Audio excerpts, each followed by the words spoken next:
దాదాపు కేసీఆర్ 9.5 ఏళ్ళు పాలన తెలంగాణ. అంతకుముందు ఉద్యమం 14 ఏళ్ళు కూడా మీకు తెలిసినప్పుడు మీరు అధికారిగా ఉన్నారు. 14 ఏళ్ళు పోలీస్ అధికారిగా ఉన్నారు. మిగిలిన టైం ఆల్మోస్ట్ ఒక ఐఏఎస్ అధికారిలా పనిచేశారు గురుకుల విద్యా సంస్థల కోసం. అంత దగ్గర నుంచి మీరు కేసీఆర్ని అబ్జర్వ్ చేసే అవకాశం మీకు వచ్చింది. ఉద్యమకారుడిగా అబ్జర్వ్ చేశారు, ముఖ్యమంత్రిగా కూడా అబ్జర్వ్ చేశారు. ఎందుకు మరి కేసీఆర్ని గద్దె దింపాలనుకొని ఎందుకు అనుకున్నారు? ఆ సందర్భంగా మీరు చాలా మాట్లాడారు. బీఎస్పీలో చేరారు, ఎందుకు బీఆర్ఎస్లో చేరలేదంటే ఏం చెప్తారు? అప్పుడే నేను బహుజన వాదిని కాబట్టి, నేను బహుజన వాదాన్ని బలంగా నమ్మిన వ్యక్తిని కాబట్టి, ఈ దేశంలో సామాజిక న్యాయం, అదేవిధంగా సమానత్వం, స్వేచ్ఛ, సౌభ్రాతృత్వం ఇవన్నీ కూడా ఒక కాన్షీరామ్ గారు చూపించిన బాటలో నడవాలని ఆ రోజు అనుకున్నా. ఆ వాదం మీద ప్రేమతో పోయినా, కేసీఆర్ మీద కోపంతో పోలే. For you kind information. నేను ఒకవేళ కోపంతో నిజంగా పోయి ఉంటే నేను ఆ రోజు ఆయన మీద ఇష్టం వచ్చినట్టు ధర్నా చేసి అది చేసి ఇది చేసి అట్లా చేయలే. ఈ వాదం మీద ఈ వాదాన్ని తెలంగాణ ప్రజలకు పరిచయం చేయించాలని 4,000 గ్రామాలు తిరిగిన 350 రోజులు యాత్ర చేసిన. నేను 50,000 కిలోమీటర్లు ప్రయాణం చేసిన.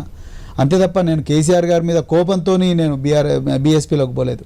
ఈ వాదం మీద ప్రేమతో పోయినా.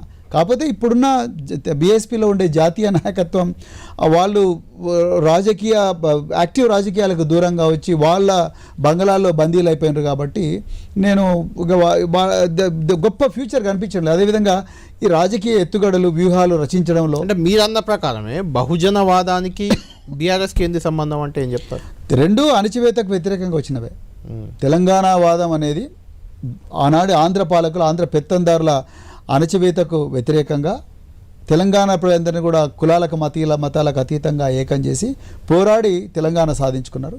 బహుజనవాదం ఏందయ్యా అంటే సమాజంలో ఒక 5% ఉన్న ఆధిపత్య వర్గాలు, అగ్రవర్ణాలు 95% పేద ప్రజలను సంపదకు దూరంగా పెట్టి ఘోరంగా అణచివేసిన దానికి రాజ్యాంగబద్ధంగా వచ్చిన తిరుగుబాటే బహుజనవాదం. ఈ రెండింటి మధ్యలో ఈ రెండింటికి ఉంటే కామన్ ఫ్యాక్టర్ ఏంటంటే అణచివేత. అలా అణచివేసిన వాళ్ళల్లో దొర కానీ దొర పోకడ కానీ కేసీఆర్ కానీ చాలా విమర్శలు కాంగ్రెస్ రేవంత్ రెడ్డి అయితే పదే పదే చెప్తుంటారు. అది వాస్తవం కాదండి.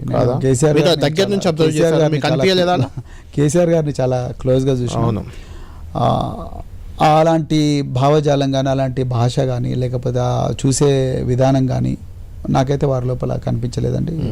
ఏ మాటకి ఆ మాట చెప్పాలి, ఉన్నది ఉన్నట్టు చెప్పాలి. ఈవెన్ ఉద్యోగిగా గురుకుల సంస్థల కార్యదర్శిగా ఉన్నప్పుడు మీకు ఫుల్ ఫ్రీడమ్ ఇచ్చారా? 100% ఫ్రీడమ్ ఇచ్చారు నాకు. ఆ ఉద్యోగం ఇంకా ఇంతకన్నా ఎక్కువ నేనేం చేయలేను.